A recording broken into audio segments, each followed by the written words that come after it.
Hey everybody, it's Susie Bonson with Boulder Small Business Development Center. Just reaching out to you on Saturday, March 28th. I wanted to just talk to you a little bit about what's happening. There have been a lot of questions about the different types of loans that the SBA is providing. And so I wanted to kind of go through some of these and just tell you a little bit about what we know. So the $2 trillion legislation was signed by the president, and that's the U.S. stimulus package that everybody's been waiting to hear about, that provides economic relief to businesses and workers affected by the COVID-19 outbreak. So one of the things I want you to know is that the SBA has 15 days to implement this program.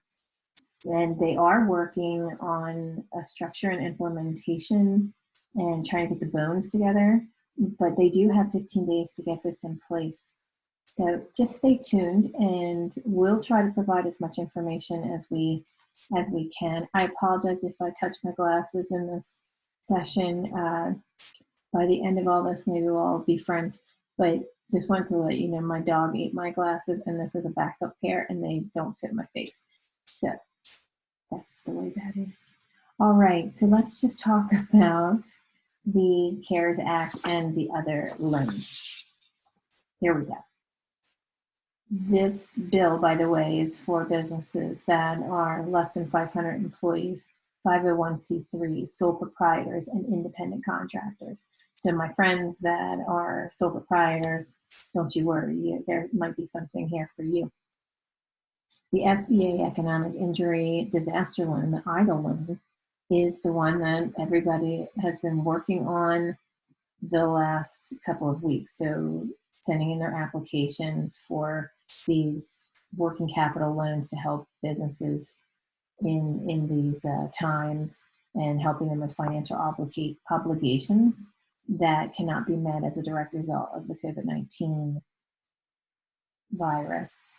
These loans are intended to assist through the disaster recovery period. You can apply for up to $2 million. The interest rate is 3.75% for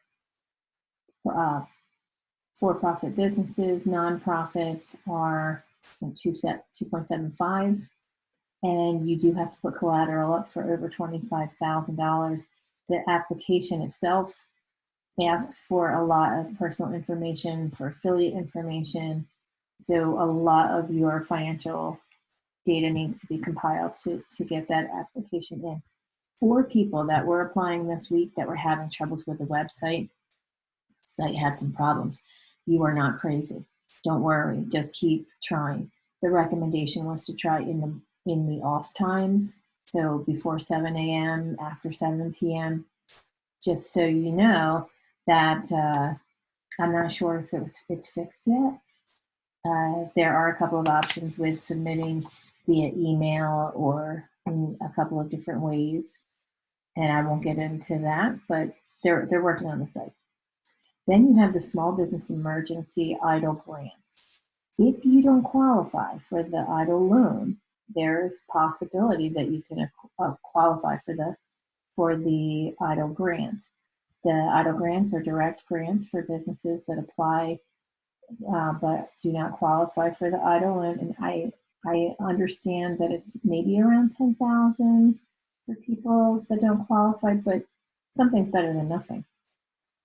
Don't quote me on the 10,000, but that's what I've heard so far.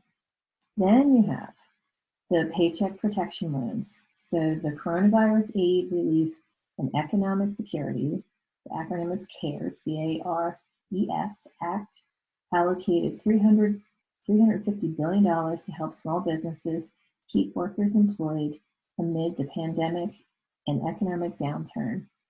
Known as the Paycheck Protection Program, PPP, the initiative provides 100% federally guaranteed loans to small businesses that maintain their payroll during this emergency. Importantly, these loans may be forgiven if borrowers maintain their payrolls during the crisis or restore their payrolls afterward. If you've furloughed employees, you can bring them back. and qualify for this, just so you know. Then you have for borrowers who already had an SBA 7A loan, they are putting $17 billion towards an allocation to have the SBA step in and make 6 months of principal and interest payments for all SBA-backed loans. So say that again, if you have an SBA loan that you had in place before the COVID-19 outbreak, there are $17 billion allocated to have the SBA step in and make 6 months of principal and interest payments for all SBA-backed loans. There is a payroll tax credit. The payroll tax credit is for wages paid by businesses that fully or partially closed due to the coronavirus. And then there's a payroll tax deferral. And that the tax deferral allows businesses to defer their payroll taxes owed in 2020. Half is due December 2021, and the other half is due December 2022.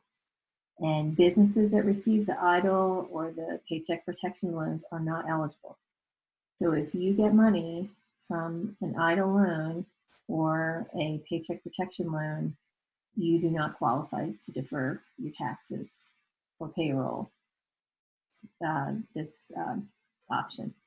Those are the things. So you've got the EIDL grant, the EIDL loan, the Paycheck Protection loans, or the CARES Act with the Paycheck Protection Program, PPP, and the SBA relief, the SBA 7A loans, if you already had one, trying to get those payments deferred for 6 months, and principal, the payroll tax credit, and the payroll tax deferral. So that's what's on the table.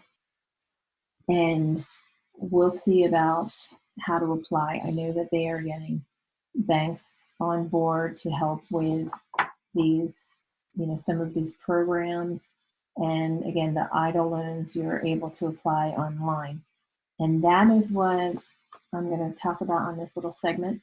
And if you need help or you have questions, there are a lot of resources that you can use. You can certainly come to us at bouldersbdc.com. If you haven't worked with us before, you'll have to fill out an initial request, which is under consulting. There's an initial request electronic form that you will need to fill out, and then we'll get back to you. We can dedicate some resources to helping you walk through these applications, talk to you about what makes sense. But this is where we are, and I just wanted to kind of catch you up, and we'll all learn together, and hopefully we'll get through all of this soon. So thanks so much, and I'll be talking to you again. Thank you.